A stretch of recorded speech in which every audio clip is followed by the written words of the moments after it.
You want to host a Halloween party, but you aren't sure where to start? Well, Lauren Mason, Ruthie McDonald from Utopia Events in Greenfield, they're here with some fun and unique party ideas. This is an amazing spread. If someone threw a Halloween party like this, I would absolutely be in attendance. So I want to start with this table. It seems like an Edgar Allan Poe themed table. Yes, it is. And basically, you can start out with anything you have that inspires you, that's lying around your house, like the old books, some goblets, and then you just accessorize it with crows from a local craft store. So you can just get crows. Do they have crows at the craft store? Yeah, they're like seasonally. You can find them. Very cool. So pick up crows, everybody. Yeah.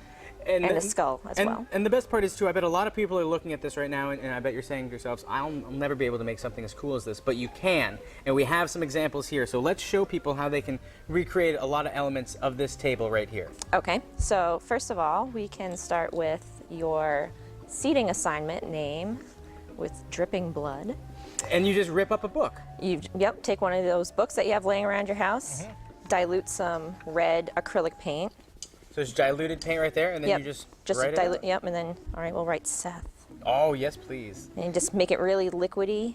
Really bloody. Yeah, don't be neat because it's blood. That's true. I guess that's the opposite of the point. Now here too, we have some appetizers. Take us through these ghoulish-looking, delicious appetizers. Okay, so this is just your mozzarella balls that you get at the grocery store, the small ones. Get some olives of black or the stuffed Pimento, variety. yeah. Yes, stuffed variety. Slice them, place them on a plate, and Good to go. got some eyeballs. And then also, making your own menus is fun, it's easy, why not do it? Right, and that you can do even if you have horrible handwriting because it's Halloween. Well, and that is me, so that's good. So, and you just take a ruler, cut out a piece of paper so it sort of looks like the spine of a book. Get a ruler, draw some lines. And these then look like very expensive invitations, but It's- they're probably pennies for you to make. It's just paper from the craft store. Draw some lines here. And then you've got something Fill 'em that looks in. great. Yep, menu.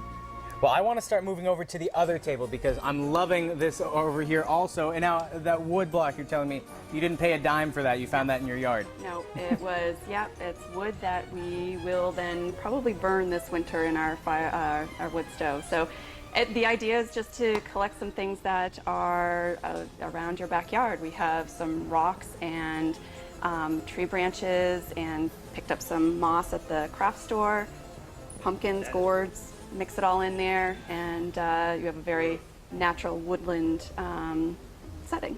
And what I love too is you've made this wreath, and it looks like, you know, you go to the craft store, you buy that wreath, it's $50, but you're going to show us how to make it pretty easily? Yes, yep, and actually there's two wreaths that we have here. One we're actually using as chargers for the plates, and so we wanted to show another idea, what a great idea. of what else you could do once you're done using them as chargers. You could, you know, put a crow on it and a ribbon and hang it up for The your Halloween door. wreath. And it's also a charger, that's the word for something fancy that goes under a plate?